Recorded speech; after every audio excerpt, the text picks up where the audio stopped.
everyone, it's Jack and Sam from Cultaholic.com, your favourite indie boys, because we're going to talk about our live stream on Saturday for AEW's third event ever, Fight for the Fallen. Now, because Tom Campbell's run away with the Cultaholic Heavyweight Championship, I know, what a dick, there's not going to be a punishment, but we are going to still do predictions, and in better news, all proceeds from our live stream will be going to charity. It will be going to Victim Support, which is a charity that aids victims of violent crime, including gun crime, domestic abuse, and various other violent crimes. So it's a really good cause, and we'd love it if you join us on Saturday night for Fight for the Fallen. Now, we know that there have only been 6 matches announced, in fact 5 and then 1 on the pre-show, and we're sure that there'll be more added, well, we're quite sure that more will be added in the build-up to Fight for the Fallen on Saturday, but what we're going to do is just make those predictions as and when they crop up on the show. Yeah. But at the time of recording, there have been 6 matches announced, so let's just start with the first one, the pre-show match, the 6-man tag team match between Darby Allin, Joey Janela and Jimmy Havoc, a great team of deathmatch boys. Yeah. And on the heel side of things, we have MJF,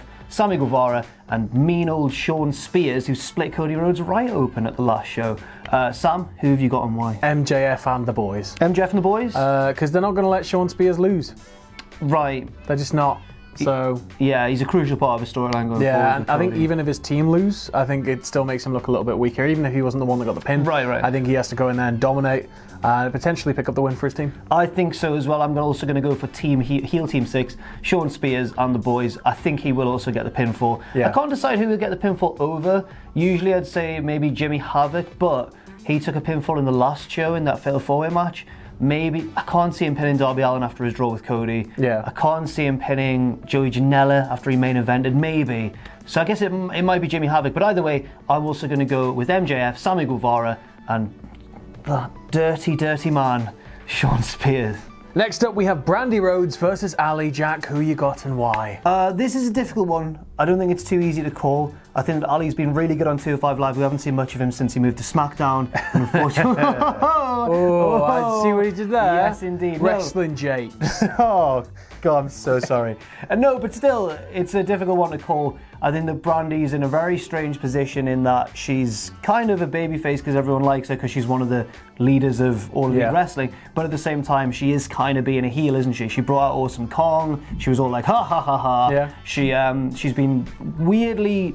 She's been cutting sort of Cody-style promos on Road to Fight for the Fallen where she's gaining sympathy for herself, but then switching it around and kind of turning it on her opponent. So I'm going to probably go for Allie, more with my heart than with my head, because I don't think... all I'm doing, right, Sam, is getting fears of like a Stephanie McMahon situation if Brandi wins. I don't want her to become a Stephanie McMahon-esque figure. I think it's fine in moderation. I'm just worried if she beats one of the women that they're clearly kind of grooming to be one of the top stars of the women's division. But well, I was thinking along a similar route, and I thought like maybe it would be an All Out that it would happen. But then I sort of went with my gut, and I've gone for Brandi for a big dominant win. But at the same time, I don't know. It's really difficult. It's really hard, yeah. I'll be really interested to see how good the match is. Yeah. Because Brandi will admit herself she's not the most accomplished wrestler, she's not the most experienced wrestler, but at the same time, she's, I think, quite an entertainer. She's got a certain charisma about her. Ali is far more experienced, but did turn in a kind of a disappointing performance. It wasn't necessarily her own fault, but a lot of people weren't too hot on the match she had with Leva Bates at the previous show. Right. So I'll be interested to see how good the match is, but I'm going for Ali. You're going for Brandi Rhodes. Big bad Brandi. Next up, it's Hangman Adam Page versus handsome Kip Sabian. That's not his nickname, it's just super bad, isn't it? Kip Sabian. Sam, who have you got and why? As if Kip Sabian's got a chance against Adam Page. I know. I'm sorry. Sorry, but he just doesn't. No. It's not going to happen. Adam Page has been groomed to potentially be the first champion of the Yes. So... yeah, Adam Page. Yeah, this is the easiest one, I think, in my mind to predict on the show. I can't see Kip Sabian picking up a victory. Clearly, they're quite interested in perhaps pushing him as a future star because of the prominent position he's been put in immediately, but at the same time, not on the same level as Hangman Page, who, as you've mentioned, is a contender. It's either going to be him or Jericho, and I don't think it does him any favours to be picking up a loss just before All Out. But at the same time, it's not a match that's been announced, but kind of a segment. Chris Jericho will be there and we'll have a live microphone. Oh, do you think he's going to demand an apology? Well, because he won one last time. Or, I don't know what he's going to do. I'm quite worried. He loves to swear sometimes. He does, and he's like, you know, he's a bit loose cannon, isn't he? Yeah.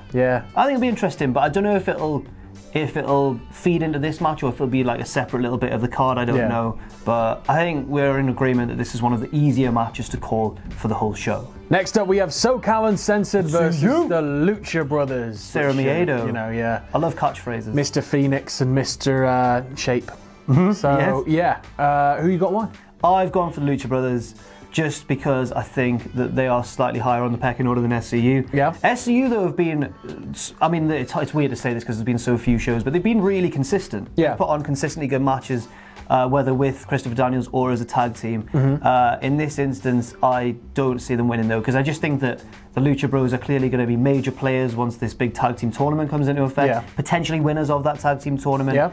And I do probably think they're the best tag team in the world today, based on current form. So I'm probably going to go with the Lucha Brothers, and I think it'll be a deserved victory if they do win. What about you? I'm quite worried about my choice because I have always gone with SCU and they have never ever steered me wrong. Every single time I've selected them, they have won the match for me. But this time, similar reason to you, I'm going for Lucha Brothers. They're higher up in the pecking order. They're facing off against the Young Bucks in AAA. They're doing all this stuff. They are the big stars waiting to happen in that division. So, I'm going for the Lucha Brothers. It's kind of like they're your SCU are like your Shayna Baszler. Yes. Out of AEW. You always go for Shayna. She always bloody wins. Yeah, Shayna's never dropping that belt. I always go against her. And it never, ever, ever works. Right, so another one we're in agreement for. We've both gone for the Lucha Brothers. Could this be match of the night?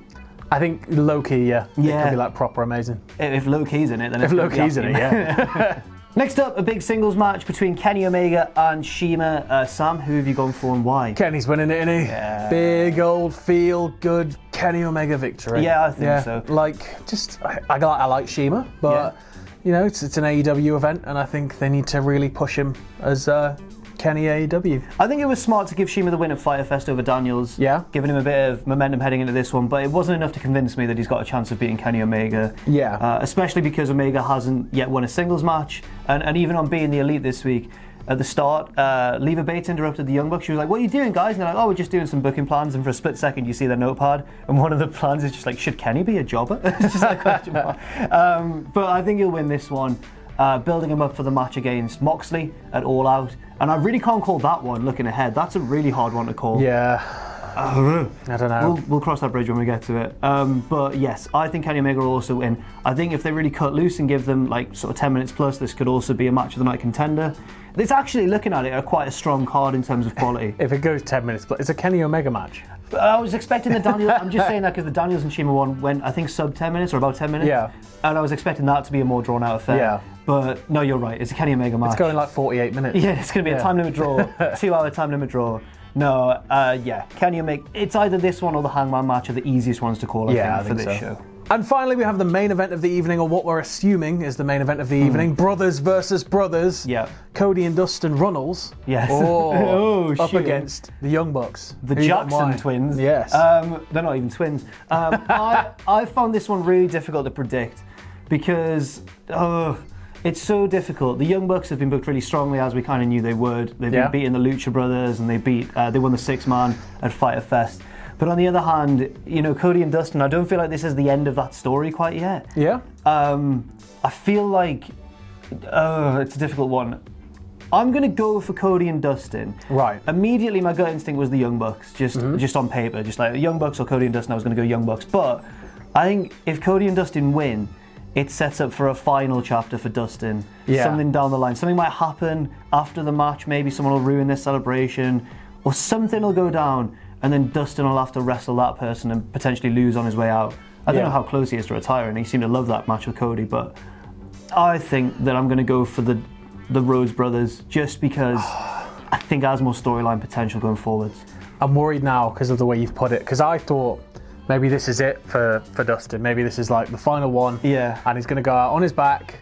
He's going to lose the match, and Cody's going to be all like, you know, telling him it's okay. It doesn't matter. And there's going to be a big emotional like goodbye. That could well happen too. Yeah. That's what I think is going to happen. Big old emotional farewell. Oh, it's going to be difficult. I reckon they're going to be having a big emotional farewell. And then regardless, it'll happen. And then they'll get jumped by Pharaoh. Heel turn from Pharaoh. He's going to attack Dustin. He just rips out one of their jugulars. Yeah, Dustin's going to have a match with Pharaoh at the next show. No, I reckon Shawn Spears might do something. Yeah. Or MJF. Or just he's Cody. Jealous. Just Cody just goes back in again. No, Cody can't turn back on him. No, I think we might see Shawn Spears do something dastardly to Dustin, but I don't know. I think it's going to be a tremendous match, hopefully. Cody and Dustin, I always forget this, they had that excellent match against The Shield. They're a great tag team. So hopefully, I don't know how well they'll match up against the Bucks, but hopefully it's a really good match. Hopefully it's a really good show as well, and hopefully it's a wonderful stream as well. Yes. Once again, we are streaming our live reactions for Fight for the Fallen on Saturday as the show is on. And yes, all proceeds will go to victim support, a really good cause, and we'd love it if you could join us. And well, that's the slogan of the channel. Hey! Let's get the beers in. I'm really warm. I'm so warm. Thanks very much for watching, and let us know what you think in the comments section down below. You can follow Cultaholic on Twitter at Cultaholic and on Facebook at facebook.com/Cultaholic. If you enjoy what we do, then please do check out our Patreon, patreon.com/Cultaholic, where you can pledge. And don't forget, of course, most importantly of all, to hit subscribe and to join us.